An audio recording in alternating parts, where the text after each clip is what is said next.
leurs arguments, qui auraient manqué à l'opposition.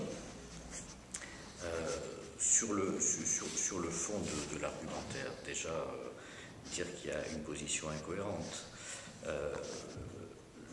Les informations qui concernent les finances de la ville étaient d'autant plus connues de l'ensemble du conseil municipal qu'en décembre 2008, nous avions présenté le rapport de la Chambre régionale des comptes qui indiquait d'ores et déjà que les finances de la ville allaient être tendues à moyen terme et que donc il fallait envisager de prendre un certain nombre de mesures pour renforcer les recettes et diminuer les dépenses.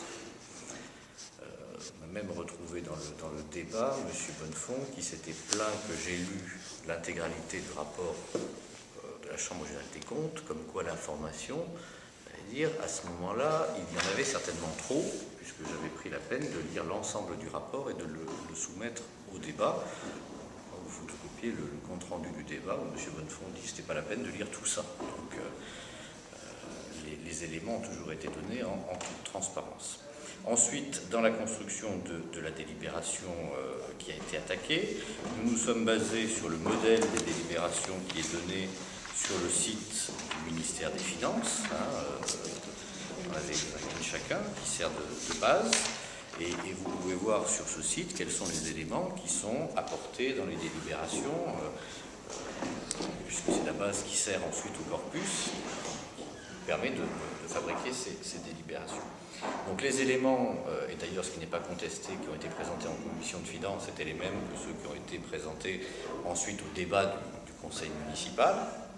Et à ce moment-là, donc, du débat, toutes les informations que nous avions en notre possession ont pu être données. Alors c'est vrai que quand on vous interroge pour savoir combien de foyers fiscaux vont être touchés, et l'antériorité de la connaissance, elle est de leur côté parce qu'ils avaient 7 ans d'exercice de l'exécutif avant nous. Donc si au bout de 7 ans, ils ne savaient toujours pas combien de foyers fiscaux étaient sur Angoulême, c'est tout de même un peu gros.